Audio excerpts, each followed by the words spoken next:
I know the potential that we have when we back our homegrown manufacturers across the United Kingdom, and I know how vital energy is to their success. But the government's policies on net zero are holding them back. As my right honourable friend, the member from North West Essex, said at Prime Minister's questions, the current Energy Secretary is putting up bills and killing jobs. I'm proud that, under her leadership, the Conservative Party is starting to be honest about net zero. As the Conservative leader of Broxton Council, I never joined the hysteria of council after council declaring a climate emergency, then sitting back and feeling good about themselves. In contrast, in Broxton, we focused on action, not words, planting thousands of trees, installing electric car charging points, and getting developers to put solar panels on new houses. But putting net zero by 2050 into law was exactly the same. There was no serious plan then to achieve it, but now Labour have come up with a plan and we have started to see what the true costs to our economy and to ordinary people's lives will be. The Carbon Budget 7 sets a target for reducing our emissions by 87%. And to achieve this, the Climate Change Committee says we need to cut meat consumption by a quarter by 2040. Sheep and cattle numbers will have to fall by 38% by 2050. I mean, some of these suggestions are just completely unworkable. It also said, the Climate Change Committee also said, people should be pushed away from driving to alternative modes of travel. That is just not feasible in large parts of the United Kingdom, especially like in rural areas like some parts of my constituency. And what really frustrates me about people involved in this debate is you turn up to a local meeting about sustainable transport, about trying to get more buses, trying to get more trains on.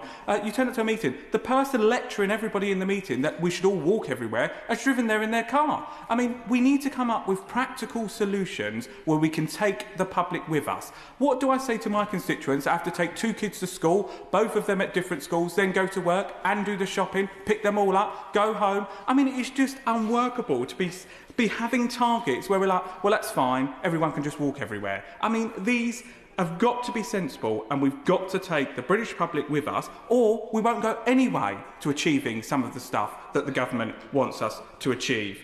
The overall cost per household on average is £11,157.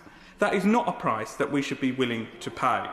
We've made fantastic progress already, and we should always be committed to leaving a better environment for the next generation. But we also need to leave them a stronger economy and a stronger country. This means, above all else, cheaper energy. Right now, Britain has some of the highest energy costs in the developed world. There is no way we can achieve the economic growth that people are crying out for right across the United Kingdom if that remains the case.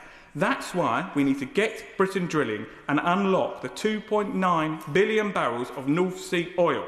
Because, Madam Deputy Speaker, according to this government, it's okay to get oil from Russia that's done in a third country, and we can't use our own resources in the North Sea. Obviously, oil coming from the North Sea will produce less CO2 than if it's got to travel halfway across the world that we import it into.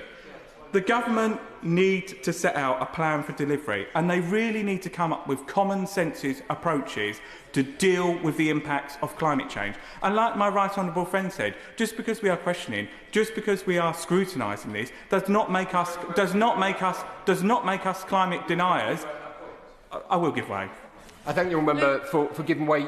Do you not think we might give more credence to the scrutiny that his party is providing if some of the claims they were making could be found in the carbon budget upon which we are voting? So could he just tell me, and everyone else in the House, where it says it demands everyone will need to walk? And we...